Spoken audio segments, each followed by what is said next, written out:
Amados irmãos da nossa Casa Espírita Mãos Unidas, vamos nos reunir para a nossa reflexão dessa noite. Não sem antes elevarmos o nosso pensamento em paz e harmonia na busca dos nossos bons mentores espirituais, de Jesus, nosso Mestre Maior, a quem nós pedimos toda a inspiração e paz aos nossos corações e aos nossos lares.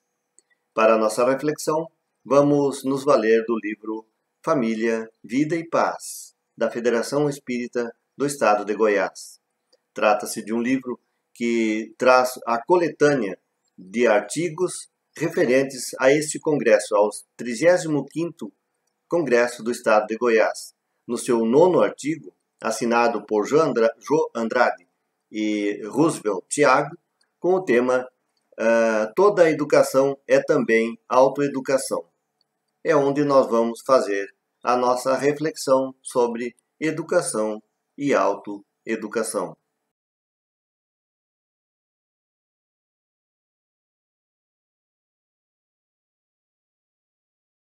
Educação e autoeducação.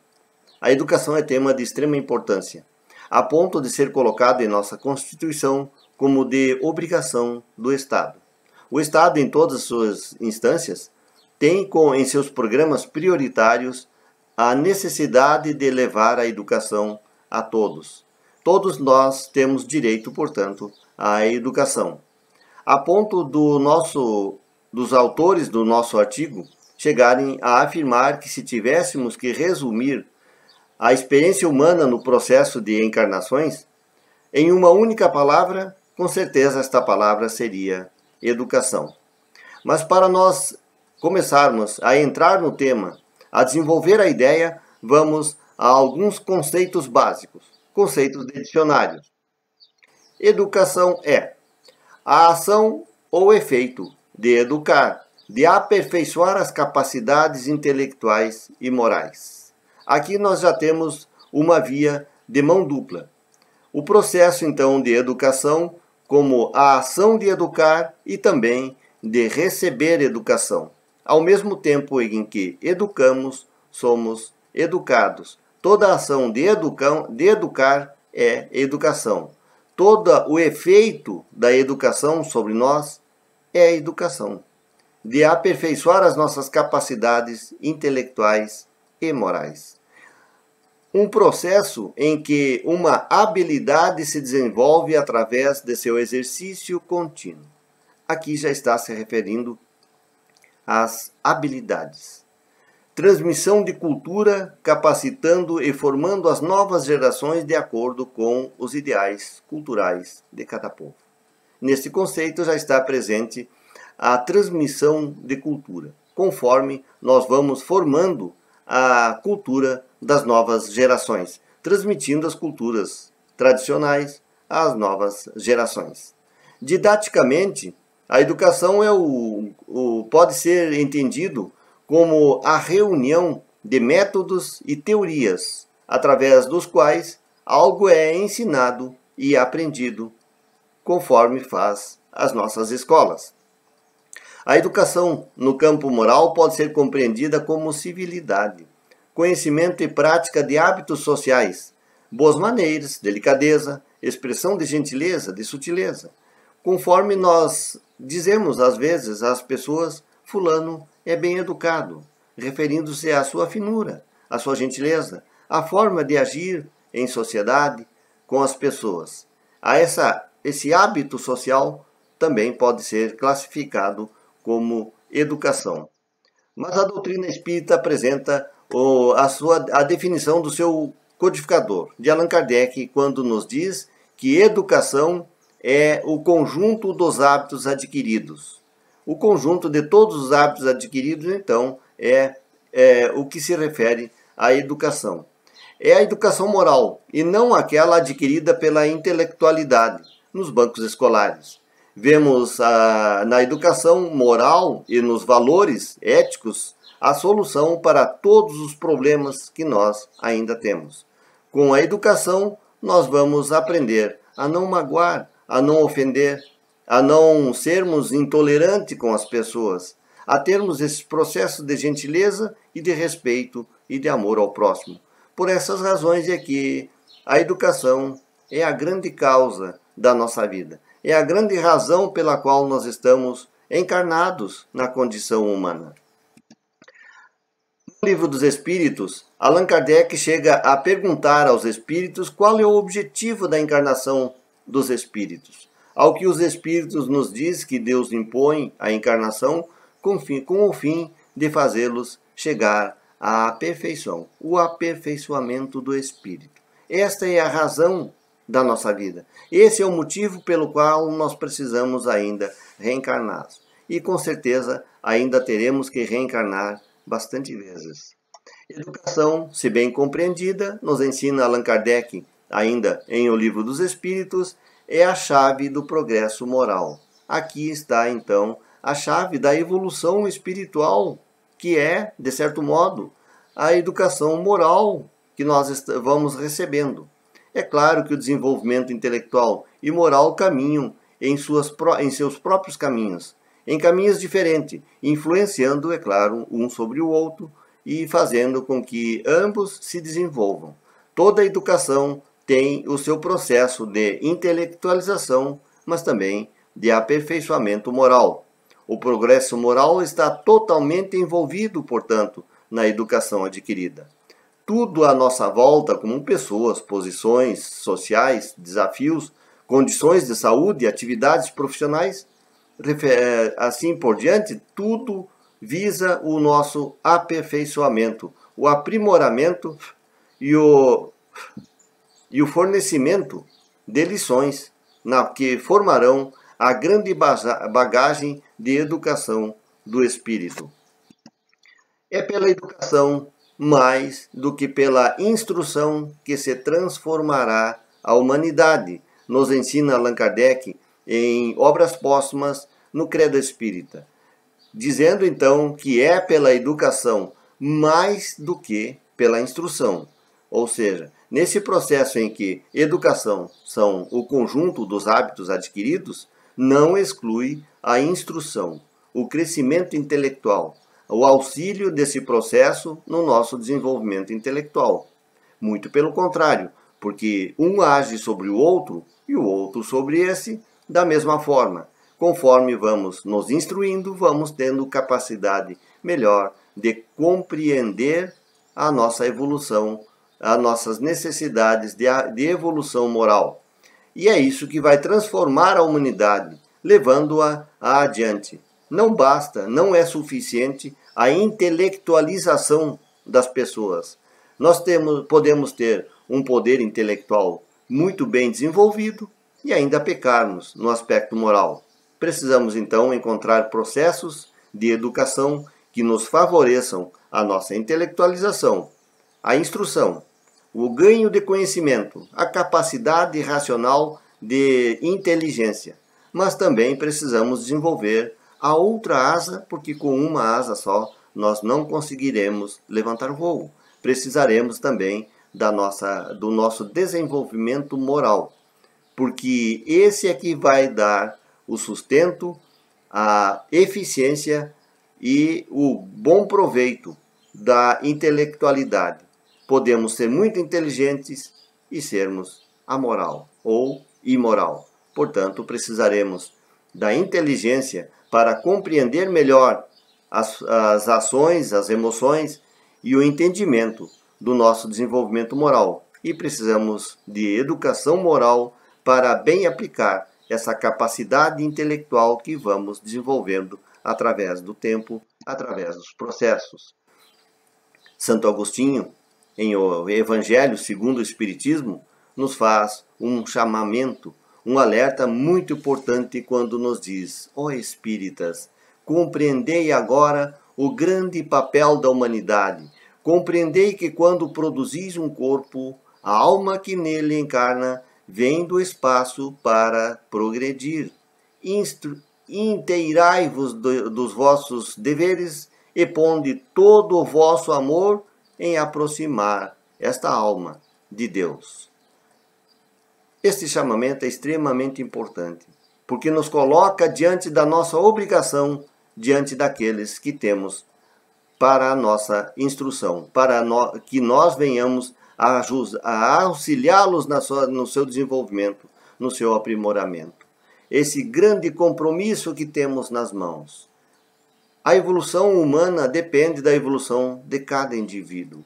E aqueles que estão sob nossa guarda precisam receber esta educação de forma de qualidade e de eficiência, para que se desenvolvam e possa compreender a sua caminhada na direção do aperfeiçoamento, na direção do regaço divino.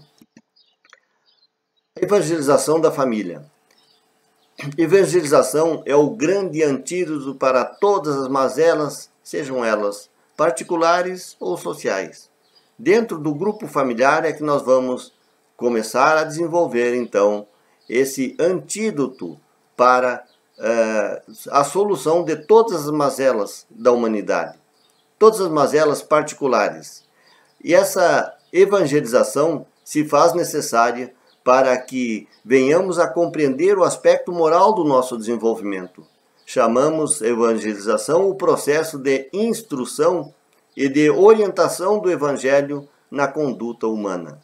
Todas aquelas lições que fazem com que nós venhamos a desenvolver o entendimento e a aplicação do Evangelho em nossas vidas, para que ele não seja apenas uma lição bonita e passe a ser uma filosofia de vida. Venhamos a adequar a nossa vivência, os nossos hábitos, o nosso pensar, neste ensinamento que os evangelhos de Jesus nos passam. Então, o evangelho terá que ser muito mais do que uma bela lição, mas uma forma de viver. Compreendemos que o processo de evangelização consiste em sair da superficialidade, entendendo que o Evangelho não é apenas um livro, mas sim a própria vida. A nossa vida tem que ser a explanação do Evangelho de uma ponta até outra. Todas as nossas vivências têm que estarem espelhadas nos ensinamentos que os Evangelhos nos trazem. Aquele que compreende a sua essência, a essência do Evangelho, deixa de ter a vida conduzida pelo entendimento que tinha até então, renovando-se a cada momento, a cada lição, evoluindo, portanto, moral e espiritualmente. Quando uma consciência está desperta e amadurecida, encontra no Evangelho uma forma de viver, mesmo que continue na mesma vida, no mesmo lugar. Nós não precisamos nos transferir, sair daquilo que nós somos para transformar a nossa vida. Precisamos apenas adequar todo o nosso pensamento, toda a nossa filosofia de vida a esse novo entendimento, a essa essência que nos é passada através das lições do Evangelho. O Evangelho é o passaporte para nos tirar desse mundo de provas e expiações, para quando nos partimos de uma transformação para melhor. Essa é a intenção de nós fazermos esse processo de evangelização, é passar a nossa vivência de provas e expiações para um mundo de regeneração, para que nós venhamos a nos transformar em seres melhores, mais evoluídos. O Evangelho no lar é, portanto, essa necessidade urgente. Evangelização não é uma proposta particular de nenhuma das religiões. É, na verdade, de direito de toda a humanidade, seja ela crente ou descrente, dessa ou daquele sequência religiosa ou forma filosófica de viver. A evangelização é uma proposta universal para todos os seres humanos. Não é, portanto, propriedade de nenhuma das religiões. Aliás, Jesus propriamente não fundou religiões e levava o seu evangelho a todas as pessoas, a ponto inclusive de chamar Paulo para que fosse aos gentios, para que pregasse além das fronteiras hebreias, das fronteiras da Judéia, para que alcançasse a toda a humanidade. Ali começava a universalização do ensinamento do nosso Mestre Jesus. Já a evangelização espírita tem um enfoque todo específico, de uma forma toda especial, toda particular, pelas luzes que o Espiritismo nos traz. Traz essa característica de estar o entendimento e o estudo das lições do Evangelho clareadas pela ciência espírita, por essa ciência que tem a capacidade de fazer com que compreendamos de forma mais profunda e mais completa a vida, a reencarnação, a necessidade do espírito ir e vir para o mundo espiritual e para o mundo material, tantas quantas vezes forem necessárias. Abrindo essa forma de entendimento, nós temos um aprofundamento muito maior das lições dos evangelhos, porque começam a mostrar que somos, e isso está presente nas próprias lições de Jesus, que somos seres espirituais com múltiplas experiências e que vamos precisar de quantas encarnações forem necessárias para a nossa evolução. Isso está presente, inclusive, nas lições de Jesus, a reencarnação.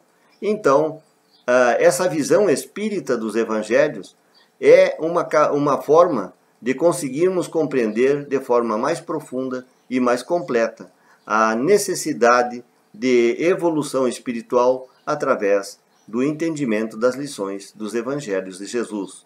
Portanto, o Evangelho segundo o Espiritismo tem que estar na base desse programa de Evangelho no Lar.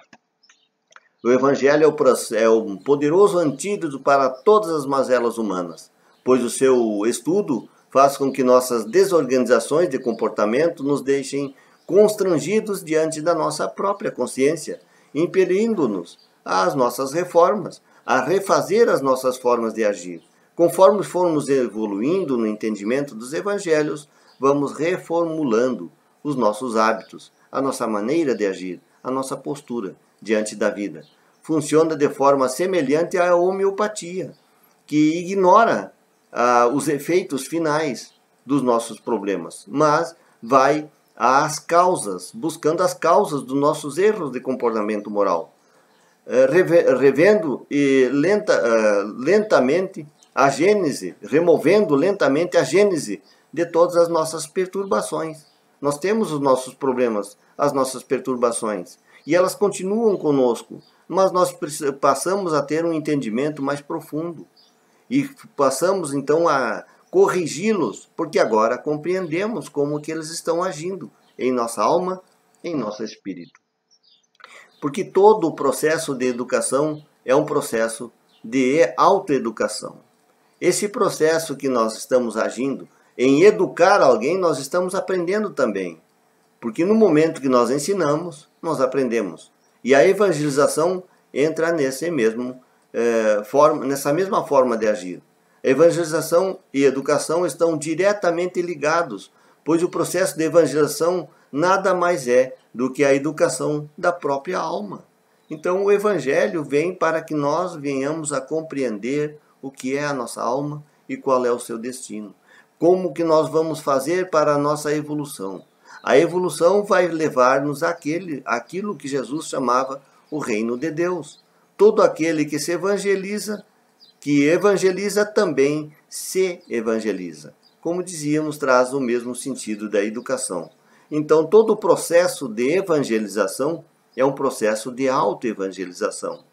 E a autoevangelização também é um processo de evangelizar aos outros, a todos aqueles que convivem e estão em contato conosco na nossa vivência. A autoeducação se efetua pelo próprio amadurecimento do nosso espírito, dos nossos hábitos.